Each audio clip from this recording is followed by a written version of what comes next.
Hello everyone and welcome back to my channel. My name is Storm and today we're doing day 21 Moss of my Good Omens Reveille Tober series. Day 21 is of my Blind Bear AU and this is of the kids, Eden, Callista, and Dakota. Eden is on the far left, Callista is on the far right, and then Dakota is in the very middle. So this one is a pretty simple one, pretty short and sweet, I would say. It's just, I just do watercolor and then I go over it with color pencil. I just wanted something like cute to do for Moss, and I liked the idea of the children sleeping, taking a little nap together in like the woods, or maybe not in the woods, just like off to the side of the house probably. I thought it was really cute, and I'm actually pretty happy with how this ends up turning out. I think it's super cute. But to jump straight into today's topic, which I'm going to do day 12 of the Good Omens love letter, favorite Good Omens quote. This one is kind of gonna end up a little bit similar to some of my favorite scenes, but not exactly. Like I did for my favorite scenes, I do have some favorite quotes between season 1 and season 2. Some of my favorite quotes from season 1 are, and if you listen to me ramble about my favorite scenes, then you're not going to be pretty surprised about this first one, but it's the "got any better ideas? Got one single better idea" quote that Aziraphale makes, that he's just so fucking sassy. Oh my goodness. Like I said before, when Aziraphale and Crowley can be bitchy to each other, I absolutely eat it up. All of the time. And then to follow that one, which also ended up on my favorite scenes list, was the "for my money, it was just an ordinary cock-up" quote from Crowley. So good! Just Aziraphale completely shutting Aziraphale down, and oh my god, it is so funny. So funny. Next is funny if we both got a run A, if I did the good thing and you did the bad one. It's that quote is so cute, and then the when Aziraphale, he does this little nervous laugh before quickly saying, "No, it wouldn't be funny at all." It's super cute. Like, just their Eden interactions in general is I love them so much. It's so cute, and Aziraphale's so anxious, and it's adorable. Also, the bit from the quotes, the entire quote, basically the entire Eden scene. Lovely. But the bits from "didn't you have a flaming sword" to "I gave it away," it's also so good. Like, the "I gave it away" quote is iconic, but then there's also the "here you go, flaming sword, don't thank me." I remember listening to that part, and I remember laughing. I remember giving a good chuckle, because I don't know, the way Aziraphale said that line, it was funny. It was funny. Then the "no dog," when they're at the birthday scene where it's like, no dog, wrong boy. There's them being increasingly upset and disappointed. Once again, it's funny. They're funny. There's also the "something's changed," and Aziraphale's like, "Oh, it's my new cologne, my barber suggested," and then Curly being like, "I know what you smell like." It's so funny, and it's so good. And then obviously there's also the "thank you for my pornography," which is just Gabriel being an idiot, which is, super funny. Then Aziraphale panicking, being like, "Crowley, you can't do 90 miles an hour in central London," and Crowley's just like, "Why not?" And then the "you'll get us killed while inconveniently discorporated. What's the Velvet Underground? Oh, you wouldn't like it. Oh, Bebop." Just that entire interaction, it lives in my head. I love it so much. Again, super funny. Also, side note, I listened to Bebop, and honestly, I gotta agree with Aziraphale. Personally, not my thing. It's kind of just like fast jazz, but I don't know. It doesn't hit. I only listened to a few bebop songs. One of them was 11 minutes long, which, no, I'm not listening to that. But yeah, no, I got Azir for the Aziraphale. I wouldn't say it's bad, necessarily. I wouldn't say it's bad. It's just not my thing. I like jazz. Like, don't get me wrong, I like jazz music. Jazz music can really hit the spot depending on the type of day. But bebop, it kind of sounds like detective music. If I'm gonna be honest, some of the songs that I ended up listening to, it sounded like music that would play in like a detective show, or like as in like in the intro, or something like that. But yeah, not my thing. Anyway, continuing.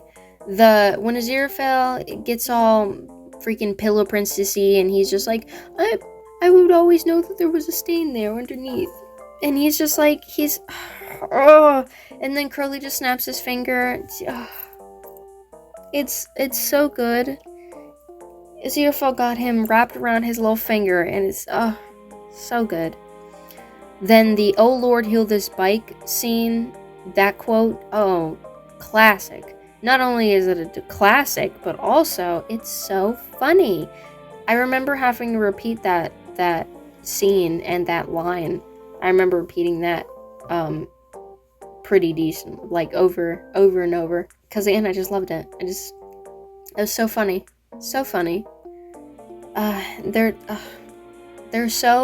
They can be so mean towards each other in such a funny way that it's so good. And then Curly, when Aziraphale's like, oh, still a demon then, back in like Rome, and then Curly's like, what am I gonna be, an aardvark? So silly. The little demonic miracle of my own, that one's just so cute. And then it goes like, lift home, that one's just cute. And then Curly's like, then we go to the 60s, and Curly's like, I'll give you a lift anywhere you want to go. And then Aziraphale's like, you go too fast for me. It's my favorite because it hurts. Also, this isn't an Aziraphale and Curly line, but it's a line I remember finding super funny, back when I originally watched the show. The one where God is talking about, witchcraft, and when Anathema is looking through her book. And the quote is, most books on witchcraft will tell you witches work naked. That's because most books on witchcraft were written by men. Something about that, it tickles the funny bone, and I love it a lot. I love that line a lot. And then, there's also Aziraphale's classic, oh fuck line. Lovely. Oodles, pots of noodles, nipples everywhere. That one's also really funny. Also crazy, because, Aziraphale is trying to get Shadwell to be willing to kill a child. Then there's sweet line where Crowley's like, you don't have a side, neither of us do, we're on our own side. It's so cute, and it's so sweet. And then there's also the ending. I think none of this would have worked out if you weren't at heart just a little bit of a good person, or if you weren't deep down just enough of a bastard to be worth knowing. And then also to the world. When I watch the ending of Good Omens of season 1, I get emotional. I don't cry. I might have cried once, actually. I can't say I never cried, but I might have cried once, or at the very least I've teared up. I know I've teared up. That ending bit makes me very emotional. And then the music also doesn't help. It makes my heart full. It's so good. It fills my heart with some emotion that I cannot describe. I love it. And then season 2, don't have many quotes, mainly because of the fact I know there's so many good quotes in Good Omens season 2, but I don't feel like rewatching Good Omens season 2 just to be able to find the quotes that I'm just like, oh my god, I remember loving that quote so much. So it was really only the ones that I remember off the top of my head, which I guess is technically the point of these props. prompts is, off the top of your head, list this. But I'm just like, wait, no, I wanna make sure I gather everything that I know I like. But anyway, for season 2, we have She Had Balls. I feel like that one's self-explanatory. It's super funny. And also Crowley's like, huh? Crowley's like, huh? And then Aziraphale clarifies and he's like, oh. Like, Crowley wasn't gonna, like, dispute that. A little confused, but he was just like, she did? Aziraphale? How do you know this? Like, it didn't seem like he was going to dispute Crowley on the fact that she did. She did or didn't. He was just confused. And I find that super funny. Next is a more serious line. We jump from funny and go straight to serious, which is, you told my only friend to shut his stupid mouth and die, and I did not care for it. Protective Crowley, so good. I like it when Crowley's protective. In some cases, sometimes, in certain fics, in like fanfiction and stuff, sometimes it can be a little bit overdone. Same with protective Aziraphale. I love when Aziraphale is protective, because I feel like we don't really get to see a whole lot. I like when Aziraphale's a badass, and I like when Crowley's a badass, but it can be overdone on both sides of the spectrum. It can be a little bit overdone, but I enjoy it. And I enjoyed it here. Aziraphale being a little bastard that he is, and him saying, I rather thought I might take the car. Our car. It's just, and Curly's being like, we don't have a car. That's my car. And Curly's still giving Aziraphale the keys anyway, because of course he does. That's one thing I love about the relationship. If they're gonna bicker, they'll bicker. And for the most part, it's never serious. But both of them will still, like, they'll still do what they think. How do I explain it? It's not that I don't think Crowley never says no to Aziraphale, because that's obviously not true at all. But just the fact that, he'll still give Aziraphale what he wants when it's not something that is too extreme, because, example of the last 15 seconds, Aziraphale wanted Crowley to come with him to, heaven, and Crowley put his foot down and was like, no, not doing that. So, yeah. Next we have, look at you, you're gorgeous. That one's just super sweet, and it's also kind of sad because Aziraphale thought that Crowley was talking to him when he said that line, and then he's disappointed when he looks over and it's like, no, he's talking about the stars. It makes me laugh a little because it's a little sad, but it's also really sweet. Then there's the Vavoom line. Obviously, that one's could probably considered a classic for season 2. And next is, perhaps you could tell me while we dance. Okay. I know they didn't originally plan this.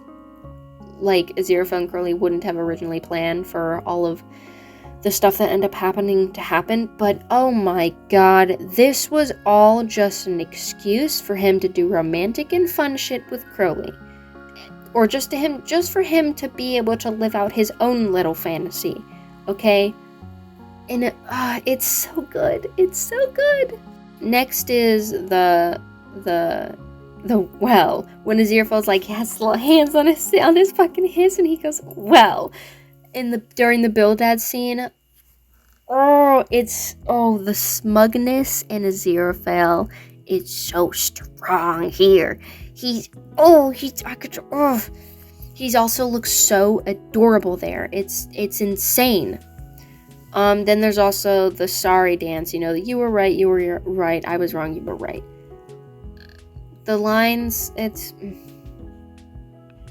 honestly, I think now that I'm thinking about it, it's less of the lines and more of the scenes that accompany the lines. But, I still put them here anyway. There's probably also a few more. Oh, there was one with Muriel. It's like, geese, cross ducks, something like that. It's so cute. Muriel is adorable, and I love them, and goodness gracious, I love this show. I know there's probably also a line or two with Job's son, cause that boy is a whole fruitcake, a sassy little fucking fruitcake, and no one can tell me otherwise. But I didn't write them down because I didn't feel like going through. And watching the show just to pick out certain lines. But yeah, that's pretty much in terms of the quotes and everything. And now there's not a whole lot left to the video. Maybe a few minutes.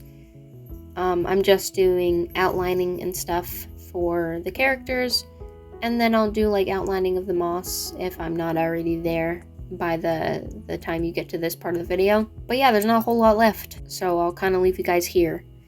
I hope you guys have a fantastic day, and you guys, as always, do all the little YouTube things. If you like this video, I have commissions open. I feel like I say this every time, but just put that out there. I have commissions open, so if you care to commission me, please do. There will be information for that down in the description. And yeah, I think that's it. I hope you guys all have a fantastic rest of your day. Bye-bye!